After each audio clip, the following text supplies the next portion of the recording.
ప్రతి వర్తమానం వింటున్నాం, ప్రతి వాక్యం వింటున్నాం, కానీ మన జీవితంలో మార్పు అనేది రావాలి. జీవితంలో ఏం రావాలట? మార్పు కలగాలి. కలిగినప్పుడే అసలైన జీవితం. దేవునికి మహిమ కలుగును గాక. జకర్యా గ్రంథం 9వ అధ్యాయం 9వ వచనం. ఈరోజు మట్టల గమనించండి. మట్టల ఆదివారము వర్తమానం కూడా మట్టల ఆదివారము చదవండి. జకర్యా గ్రంథం.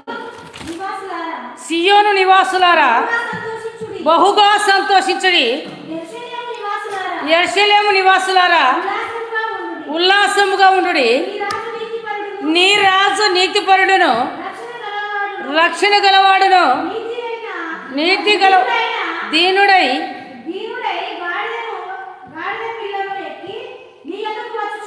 దేవుడు పరిశుద్ధ మాటలు దీవించునుగాక. ప్రార్థన చేసుకున్నాం. మహోన్నతులైన దేవా, నీ వందనాలు చెల్లిస్తున్నాం రాజా. ఈరోజు మట్టల ఆదివారం రాజాని స్తోత్రాలు. వాక్యం ద్వారా మాట్లాడండి, సహాయం చేయండి, మా జీవితంలో మార్పు దయచేయమని యేసునామమున తండ్రి, ఆమేన్. హల్లెలూయా. మార్కు సువార్తలో చూసినట్టయితే 11వ అధ్యాయం మొదటి నుంచి కొన్ని వచనాలు చదువుతూ కూడా అక్కడ కూడా వ్రాయబడి చూడండి. మార్కు సువార్త 11వ అధ్యాయం ఇది చెప్తా కానీ చూడండి. ఇక్కడ చూసినట్టయితే జకర్యా గ్రంథంలో వచ్చిన ప్రవచనము మార్కు సువార్త 11వ అధ్యాయంలో నెరవేర్చబడింది. అంటే ఈ ప్రవచనం జకర్యా ద్వారా పాత నిబంధన గ్రంథం జకర్యా గ్రంథం 9వ అధ్యాయంలో ప్రవక్తలు ప్రవచించిన ప్రవచనం వచ్చినట్టయితే మత్తయి సువార్తలో కానీ మార్కు సువార్త 11వ అధ్యాయంలో కానీ మత్తయి సువార్త 21వ అధ్యాయంలో కానీ అవే మాటలు రాయబడినాయి. చదవండి. మార్కు సువార్త 11వ అధ్యాయం మొదటి నుంచి. వారు యెరూషలేమునకు సమీపించినప్పుడు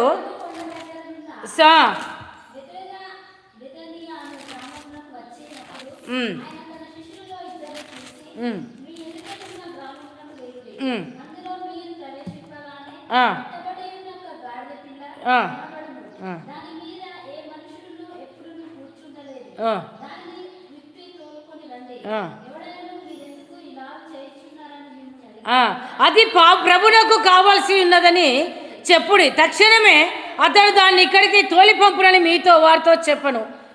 దేవునికి మహిమ కలుగునుగా. హల్లెలూయా. చూడండి, యెషయా ప్రవక్త అక్కడ పాత నిబంధన గ్రంథంలో ప్రవచించిన ప్రతి ప్రవచనం నెరవేర్చబడింది. అంటే దేవుడు చూడండి, ప్రవక్తల ద్వారా వచ్చే ప్రతి మాట కూడా నేను రూఢిపరిచే దేవుడు అన్నాడు. దేనికి స్తోత్రం. హల్లెలూయా. ఆయన నెరవేర్చే దేవుడు. అందుకే చూడండి, వారు యెరూషలేము సమీపించి ఒలివకొండ దగ్గర బేతన్యాను గ్రామంలో వచ్చినప్పుడు అక్కడ చూడండి, ఆయన శిష్యులు ఆయనను చూసి మీరు ఎదురుగా ఉన్న గ్రామంలోనికి వెళ్ళమంటాను. దేనికి స్తోత్రం. హల్లెలూయా. ఎందుకంట మీరు ఆ గ్రామంలో ప్రవేశించగానే గాడిద పిల్ల కనబడతాడు. దేనికి స్తోత్రం. హల్లెలూయా. అది ఎవరైనా ఇంతవరకు ఒక్క మనుషుడు కూడా దాని మీద ఎక్కలేదు. అది ఎందుకు అని ఎవరైనా అడిగితే అది ప్రభువునకు కావాలని. దేనికి స్తోత్రం. హల్లెలూయా. ఈ గాడిద ఎవరికి కావాలట? ప్రభువుకు కావాలి. ప్రభు కొరకు సిద్ధపరిచిన గాడిద అది. అందుకే చూడండి, నీ రాజు నీతిపరుడును దీన మనస్కుడై గాడిద మీద వచ్చుచున్నాడని యెషయా ప్రవక్త చెప్తాడు. దేనికి మహిమ కలుగును గాక. హల్లెలూయా. రాజు ఎక్కడ రావాలి? గుర్రాల మీద రావాలి. యుద్ధానికి రావాలంటే రాజు దేని మీద రావాలట? యుద్ధ కవచాలు వేసుకోవాలి, కత్తులు ఖడ్గాలు ధరించుకోవాలి, గుర్రం మీద రావాలి. చూడండి, ఆయన రోమా ప్రభుత్వం చూసినట్టయితే రోమా ప్రజలను హింస పెడతాడు, కఠినమైన బాధలు పెడతాడు. యేసు ప్రభు దీనుడై వచ్చినప్పుడు వాళ్ళు అనుకున్నారట, మాకు ఈ బాధల నుంచి బంధకాల నుంచి విడుదల కలుగుతుంది, ఈ బానిసత్వం నుంచి విడుదల పొందుతుంది అనుకున్నారట. ఆయన శారీరకమైన విడుదల కొరకు రాలే, కానీ ఆత్మల విడుదల కొరకు, ఆత్మీయంగా విడుదల కొరకు వచ్చింది యేసు ప్రభు. దేనికి స్తోత్రాలు. హల్లెలూయా. శరీర స్వస్థత కొరకు కాదు, నీకు మనందరికి కావాల్సింది ఆత్మీయ స్వస్థత కావాలి. దేవునికి మహిమ కలుగును గాక. శరీర రక్షణ కాదు. ఏ రక్షణ కావాలంట? మరి ఆత్మీయ రక్షణ కావాలి. అందుకే ఈ ఆత్మీయ నేత్రములకు సాతాను ఏం కలుగజేస్తాడ? గ్రుడ్డితనం కలుగజేస్తుంది. మనోనేత్రములకు గ్రుడ్డితనం కలుగజేస్తుంది. లోబడని తత్వం తెస్తుంది, తిరుగుబాటు తత్వం తెస్తుంటుంది, విధేయత లేని తత్వం తీసుకొస్తుంది. దేనికి స్తోత్రాలు. అందుకే ఇంతకుముందు అలాగే చెప్పింది, ఎన్నిసార్లు గద్దించినా లోబడని వాడు హఠాత్తుగా మరణం అవుతాడు. లోబడాలి, విధేయత చూపాలి. పెద్దవాళ్ళు చెప్పేది ఏదైనా మన మంచిగా చెప్తారు, సేవకులు చెప్పేది ఏదైనా మన మంచిగా చెప్తారు. నీవు విధేయత చెబితే నీకు ఆశీర్వాదం. తండ్రి అయిన దేవుడు చూడండి, యేసుక్రీస్తు ప్రభు తండ్రికి విధేయత చూపిండు. దేనికి స్తోత్రం. హల్లెలూయా. ఆయన విధేయత చూపినట్టయితే లోకానికి రక్షణ లేకపోయింది. దేనికి స్తోత్రం. హల్లెలూయా. తండ్రి మాటకు విధేయత చూపించి, తండ్రి నీ చిత్తమే సిద్ధించునుగాక అన్నాడు. నా ఇష్టం అనలే అక్కడ, నీ చిత్తమే సిద్ధించునుగాక అన్నాడు. దేనికి మహిమ కలుగునుగాక. హల్లెలూయా. వాక్యాన్ని లోతుగా అర్థం చేసుకోవడానికి ప్రయత్నం చేయాలి. వాక్యం వినుట కాదు, దాన్ని గ్రహించుకోవాలి. దేనికి మహిమ కలుగునుగా హల్లెలూయా. అది గ్రామంలోనికి వెళ్ళగానే అక్కడ ఏమపడ్డదట, కట్టబడిన ఒక గాడిద కనబడ్డదట. దేనికి స్తోత్రం హల్లెలూయా. గాడిద ఉన్నది, గాడిద పిల్ల కూడా ఉన్నది. అది ఎవరికి కావాలంటే అది ప్రభునకు కావాలని చెప్పమన్నది. దేనికి స్తోత్రం హల్లెలూయా. చూడండి, ఎవరు ఒక మాట మాట్లాడలే. ఎందుకంటే ప్రతి లేఖనము ప్రతి ప్రవచనము నెరవేర్చబడింది. అందులో సున్నైనను పొల్లైనను తీసిబడ వెయ్యలేదు. దేనికి మహిమ కలుగును కాక. దేవుని మాట అవునంటే అవును, కాదంటే కాదు. అలా మన జీవితం జరుగుతుంటే దేనికి స్తోత్రం హల్లెలూయా. అందుకే అది ఎవరికి కావాలంటే చూడండి, అది ప్రభునకు కావాలని చెప్పమంటారు. మత్తయి సువార్త 21 నుంచి చదువుకుందాం. 21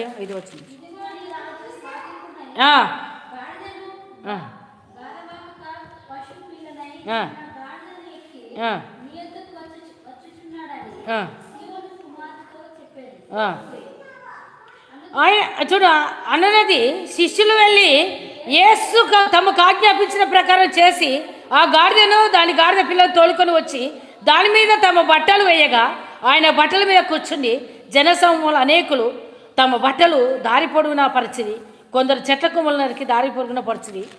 జనసమూహములు ఆయన ముందు వెలుచు వారును వెనుక వచ్చు వారును దావీదు కుమారునికి జయము, ప్రభువేట వచ్చు వారు స్తుతింపబడును గాక, సర్వోన్నతమైన స్థలంలో దేవునికి మహిమ కలుగును గాక. దేనికి స్తోత్రం హల్లెలూయా. ఆయన గాడిద మీద ఎక్కి వస్తున్నాడు. బేతన్యకు వచ్చినట్టయితే చూడండి, ఆడికి రాగానే వారి మనసులో ఏమైపోయిందట, ప్రభు లోకరక్షకుడు ఈ మార్గంలో వస్తాడు, రక్షించేవాడు, మమ్మల్ని విడిపించేవాడు ఈ మార్గంలో వస్తాడని వాళ్ళకు ఒక సంతోషం కలిగింది, ఉత్సాహం కలిగి ఏం చేస్తానట, గాడిద మీద బట్టలు పరిచిండు, దారి పొడవున బట్టలు పరిచిండు, ఖర్జూర బట్టలు దారి పొడవున మరిచిండు. పరిచింది కాకుండా ఏమంటాడట, ఏమంటాడు, దావీదు కుమారునకు జయము. దేనికి స్తోత్రం హల్లెలూయా హల్లెలూయా. ప్రభు పేరిట వచ్చువాడు స్తుతి నందును గాక. ఎవరి నామాన్ని బట్టి వస్తాడు ఆయనే, యేసు ప్రభు పేరిట వచ్చినవాడు కనుక ప్రభు నామానికి స్తుతి కలుగును గాక. దేనికి స్తోత్రం హల్లెలూయా. గాడిదనే ఎందుకు ఎచ్చుకోవాలి దేవుడు? గాడిద స్వభావం తగ్గింపు జీవితం, లోబడే తత్వం. అది కిందికే తలంచుకొని వెళ్ళిపోతుంది, కానీ తిరుగుబాటు చేసి మన లెక్క బిర్రుగా చూడదు. దేనికి స్తోత్రం హల్లెలూయా.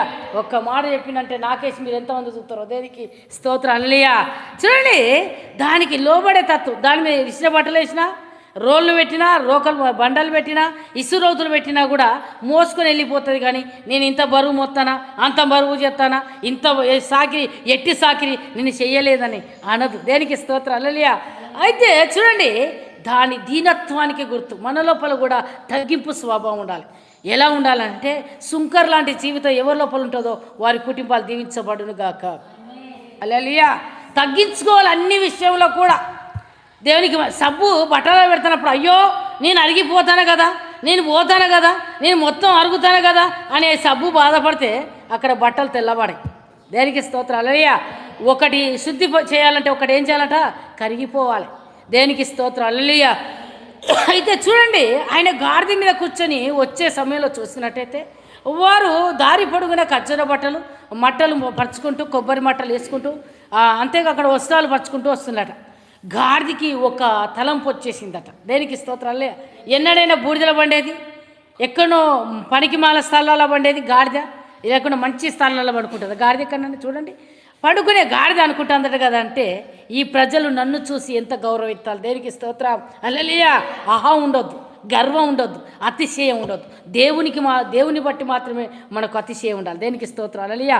అతిశయించేవాడు దేవుని బట్టి మాత్రమే అతిశయించాలి. ఇది నన్ను బట్టి ప్రజలు నన్ను ఎంత గౌరవిస్తారు, నన్ను చూసి ఏం చేస్తారు, వస్త్రాలు పడతారు, మట్టలు పడతారు అనుకొని చాలా ఉపయోగపోయిందట గాడిద హృదయం. వెళ్ళిపోయిన తర్వాత అందరూ దావీదు కుమారునకు జయము జయము జయము జయము గట్టిగా స్తోత్రం చెల్లిస్తానట. చూడండి, గాడిద హృదయంలో మాత్రం తలంచుకుంటుందట, నన్ను బట్టే ఇంత ప్రజలకు నన్ను గౌరవిస్తాను, రెస్పెక్ట్ ఇస్తాను అన్నట్టు అనుకున్నదట. వెళ్ళిపోయింది. తెల్లారిందట. యేసుప్రభు చూడండి, గాడిదకి ఎప్పుడు విలువ ఉంటుందంటే ఏసే ఉన్నంతసేపే విలువ. ఏసే లేకపోతే దానికి విలువ లేదు. దేనికి స్తోత్రం హల్లెలూయా. తెల్లారి మళ్ళా వచ్చిందట. వచ్చేసి మన చర్చి ముందు నిలబడి ఇయ్యాల కూడా వీళ్ళందరూ ఏం చేస్తారు, బట్టలు పడతారు, వస్త్రాలు ఎత్తారు, ఖర్జూర మట్టలు పడతారు అని చూస్తుందట. అటు తిరిగిందట, ఇటు తిరిగిందట, అటు తిరిగిందట, ఇటు తిరిగిందట. ఎవ్వరు దాన్ని పట్టించుకుంటలేరట. ఏం చేసిందట, ఈ ప్రజల వాళ్ళు పట్టించుకుంటే గట్టిగా అరవడం మొదలుపెట్టినట. వీళ్ళు కర్రలు తీసుకోవడం, కొట్టడం మొదలుపెట్టినట. చూడండి, ఏసే లేకపోతే నీకు లేదు విలువ, నాకు లేదు విలువ. దేనికి స్తోత్రాలు. అలియా గాడిదకు ఘనత ఎప్పుడు వచ్చిందనంటే ఏసే దాని భుజాల మీద కూర్చున్నప్పుడు మాత్రమే ఘనత వచ్చింది. దేనికి స్తోత్రాలు. అలియా చూడండి, అందుకే చూసినట్టయితే చూడండి, ఆయన దావీదు కుమారునకు జయము జయము ఓసన్న ఓసన్నని గట్టిగా అరవడము మొదలుపెట్టింది. దేనికి స్తోత్రం, దేవునికి మహిమ కలుగును గాక. మరి ఎందుకు వచ్చినట్టే ప్రవచన నెరవేర్పు కొరకు యేసు ప్రభు వచ్చిండు గాడిద మీద. దేనికి స్తోత్రం. అల్లలియా దేవునికి మహిమ కలుగును గాక. దేనికి స్తోత్రం. అల్లలియా ఓసన్న అనగా రక్షించేవాడు. ఎవరను? మనల్ని రక్షించేవాడు. దేనికి స్తోత్రం. అల్లలియా నానగా చూడండి, ఇప్పుడే మనల్ని రక్షించడని అర్థం. దేనికి స్తోత్రం. అల్లలియా ఇప్పుడే దేవుడు మనందరికీ విడుదల. మనకున్న పాప బంధకాల నుంచి కానీ ఏ బంధకాలున్నా నీ ఆత్మ నేత్రం వేసినాను తెరవబడును గాక. అల్లలియా ఆత్మానుసారమైన జీవితాలే మన జీవించుదు గాక. దేనికి స్తోత్రం. అల్లలియా జీవితం ఉండాలి, క్రియారూపకంగా ఉండాలి, ప్రకటించే వారిగా ఉండాలి, జీవించే వారిగా మనం ఉండాలి. దేవునికి మహిమ కలుగును గాక. క్రియలు లేని విశ్వాసం మృతమైనది. నేను మళ్ళీ చెప్తాను, క్రియలు లేకపోతే నువ్వు ఎన్ని ప్రసంగాలు చేయి, ఎంత పాటలు పాడు, ఎంత వేషధారణ వేయండి, అది వ్యర్థమైనది, శూన్యమైనది. దేనికి స్తోత్రం. అల్లలియా అలా చూడండి, దావీదు కుమారునకు జయము జయము జయము జయమని హోసన్నా అని పాడుకుంటా వస్తాను వాళ్ళు. దేనికి స్తోత్రం. ప్రభు పేరట వచ్చేవాడు స్తుతి నొందును గాక అంటారు. దేనికి మహిమ కలుగును గాక.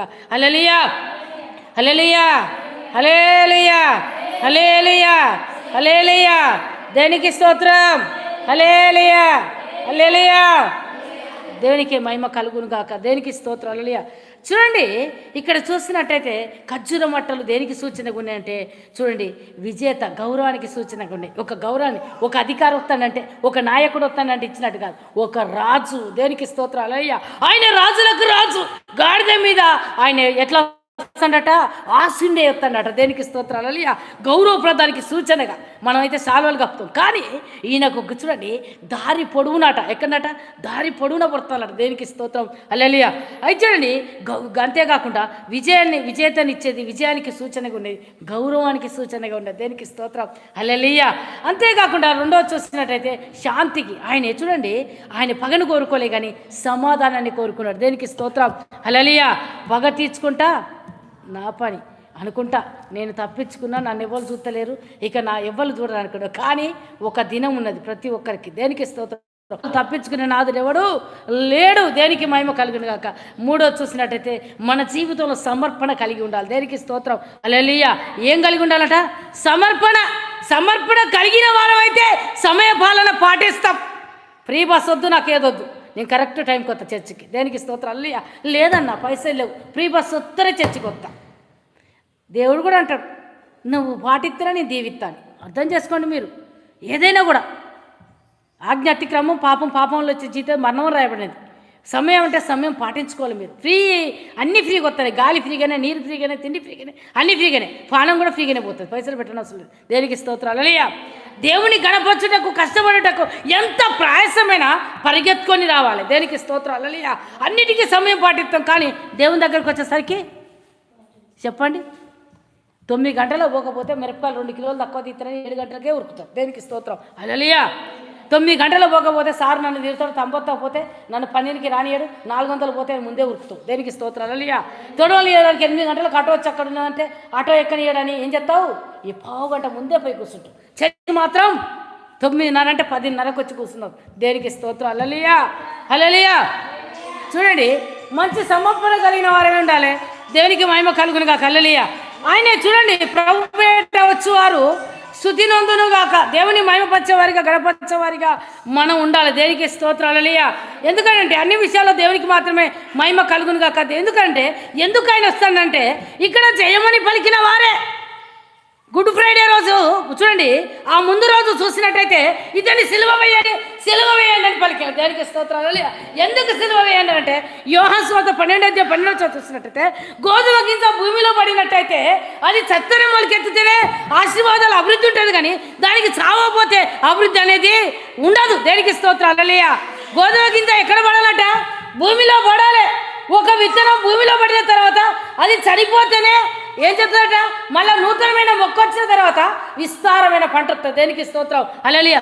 అది చావకుండా, దాని స్వభావం మారకుండా, దానికి ఆశీర్వాదాలు లేవు, దానిలో ఫలాలు ఉంటాయి, ఆశీర్వాదాలు ఉంటాయి. దేనికి స్తోత్రాలు, హల్లెలూయా. గోధుమ గింజ భూమిలో పడి ఎలా అయితే చనిపోయిన తర్వాత మొలకెత్తి అభివృద్ధి చెందిందో మన జీవితంలో కూడా అలా అభివృద్ధి చెందే వారిగా ఉండాలి. దేనికి స్తోత్రాలు, హల్లెలూయా.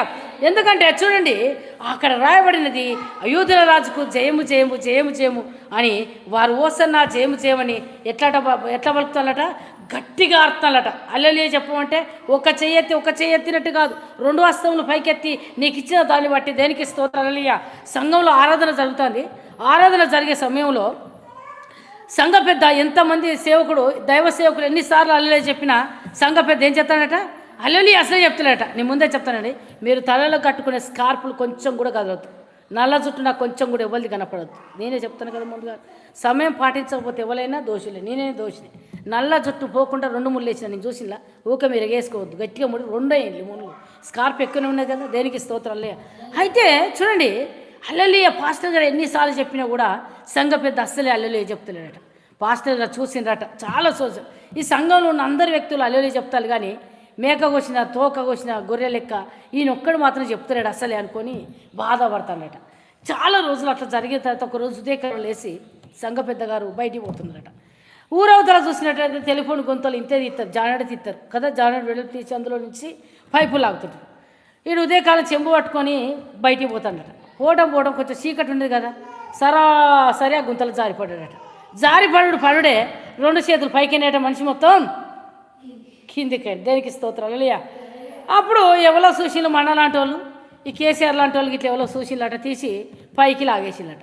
ఆ పడ్డ సంఘ పెద్దకి ఏమైనాట, 2 గూడలల్లో ఇరిగిపోయిన తర్వాత వాడిని తీసేసిన తర్వాత తీసుకుపోయి కట్లు కట్టించడం దగ్గర తీసుకుపోతే, అయ్యా 2 భుజాలలో ఇరిగినాయి కాబట్టిగా ఎదురు బద్దలంటే ఎదురు కట్టలు వేసి 2 చేతులు పైకి పట్టి కట్లు కట్టాలి, అట్లయితేనే చేతులు సెట్ అయితే అని చెప్పిందట. కట్లు కట్టిల్లట. ఇక ఆదివారం వచ్చిందట, తీసుకొని వస్తుందట భార్య చర్చికి. సొక్క వేసుకొని ఏది వేసుకొని 2 కట్లు ఇట్లా ఉన్నాయి వస్తుందట. ఆ గేట్ దగ్గర వస్తారు. అప్పుడే నాశని పాస్తాం అనుకుంటున్నారు కదా శాస్త్ర గారు. సంఘ పెద్దకి ఎంత విధేయత ఉన్నది. నేను ఒక్కసారి అల్లరి అంటే చెప్పలేదు, కానీ ఎక్కడి చేట గుమ్మం ముందు నుంచే చర్చి గేట్ దగ్గర నుంచే 2 చేతులు పైకి ఎత్తుకొని వస్తాడని పాస్టర్ సంతోషపడతాడట. పాస్టర్ గారు వర్షిప్ అయిపోయిందట, పాటలు అయిపోయిందట, వాక్యం చెప్పినట, సాక్ష్యాలు అయిపోయిందట, అంతా అయిపోయినా చేతులు ఎక్కడనేట. వెరీ గుడ్, దేనికి స్తోత్రం, హల్లెలూయా. అంటే మీరు అందరు ఇక్కడనే ఉన్నారు, దేనికి మహిమ కలుగా. అయితే చూడండి, చేతులు అట్లనే పైకి ఉన్నాయట. లాస్ట్కు పాస్టర్ గారు పిలిచి అడిగినట్ట, ఏమయ్యా సంఘ పెద్ద గారు, నేను ఒక్కసారి అల్లే చూపితే మీరు చేతులు పైకి ఎత్తంటే ఎత్తారు, ఇవాళ ఏందండి ఇంత భక్తి వచ్చింది మీకు, మట్టలాదివారం నాడు వచ్చిన దగ్గర నుంచి మీ చేతులు ఎట్లున్నాయట, పైకే ఉన్నాయి అని అన్నట. అయ్యా మీరేదో ఒక్కసారి 2 సార్లు అల్లలే చెప్పినప్పుడు చెప్తే మంచిగుండ అయ్యా, నేను ఇట్టనే పెట్టుకొని కూర్చున్నా, అందుకు ఇప్పుడు ఏమైందట, శాశ్వతంగా 2 చేతులు. వెరీ గుడ్, దేనికి స్తోత్రం, హల్లెలూయా. ఇందు మూలంగా మీకు ఏమర్థమైంది, దేనికి స్తోత్రం, హల్లెలూయా హల్లెలూయా. దేనికి స్తోత్రం. వాళ్ళు అక్కడ ఉన్నోళ్ళు మనలాగా సప్పగంటలేరట. యూదుల రాజుకు జయము జయము, దేనికి స్తోత్రం, హల్లెలూయా. కరెంటు లేకపోయినా దేవుడిచ్చిన కంఠంతో, దేవుడిచ్చిన నోటితో గట్టిగా స్తుతించాలి. దేవుడిచ్చిన శక్తిని బట్టి దేవుని ఆరాధన చేయాలి. సిగ్గుపడదు, మహిమపరచాలి, గణపరచాలి. ఎంతగానో గణపడతావు అంత దీవెన ఆశీర్వాదాలు మనం పొందుకుంటాం. దేనికి మహిమ కలుగును గాక. ఎందుకంటే చూడండి, ఇవాళ మట్టాల ఆదివారం, దేవుని మనం ఆహ్వానించే వారిగా ఉండాలి, ఆయనను స్తుతించే వారిగా ఉండాలి, ఆయన మహిమపరిచే వారిగా ఉండాలి, ఆయన గణపరిచే వారిగా ఉండాలి. అప్పుడు మాత్రమే చూడండి ఆయన మనల్ని రక్షిస్తాడు, మనకు ఘనత కలుగుతుంది, గౌరవం వస్తుంది. అంతేకాకుండా మన జీవితంలో సమాధానం దొరుకుతుంది. అంతేకాకుండా మన కుటుంబానికి త్యాగం చేసుకుని మంచి సమర్పణ. చూడండి, దేవుడు మనల్ని ప్రేమించింది కనుక యోహాను సువార్త 3:16 చూసినట్టయితే, దేవుడు లోకం ఎంతో ప్రేమించింది కాబట్టి తన ప్రాణం పెట్టిండు. ఏ తల్లి కానీ, తండ్రి కానీ, అక్కలు కానీ, అన్నదమ్ములు కానీ ఎవరు మనకు ప్రాణత్యాగం చేయలేదు, కానీ దేవుడు ఒక మన కొరకు ప్రాణం పెట్టి తిరిగి లేసిన నిజ దేవుడు పరిశుద్ధ మాటలు దీవించి ఆస్వాదించును గాక. మహోన్నతుని దేవ, సర్వోన్నతుని దేవ, నీకు వందనాలు చెల్లిస్తున్నాను తండ్రి. జకర్యా గ్రంథం 9:9 ద్వారా నా తండ్రి మాతో మాట్లాడిన తండ్రి. మార్కు సువార్త 11 అధ్యాయం నా తండ్రి, మత్తయి సువార్త 21 అధ్యాయం ద్వారా నా తండ్రి ఈరోజు మఠలాదివారం నా ప్రభ అయ్యా దావీదు కుమారునకు జయము జయము ప్రభు పేరిట వచ్చేవాడు స్తుతి నొందును గాక. నిజంగా నా తండ్రి మా కొరకు వచ్చిన దేవుడు నా ప్రభాని స్తోత్రం. మా పాపాల నుంచి, మా శాపాల నుంచి, బంధకాల నుంచి విడిపించిన దేవుడు నా ప్రభాని స్తోత్రం. వినిన వాక్యం హృదయాల ఫలభరితంగా మార్చమని యేసు నామమున తండ్రి, ఆమేన్.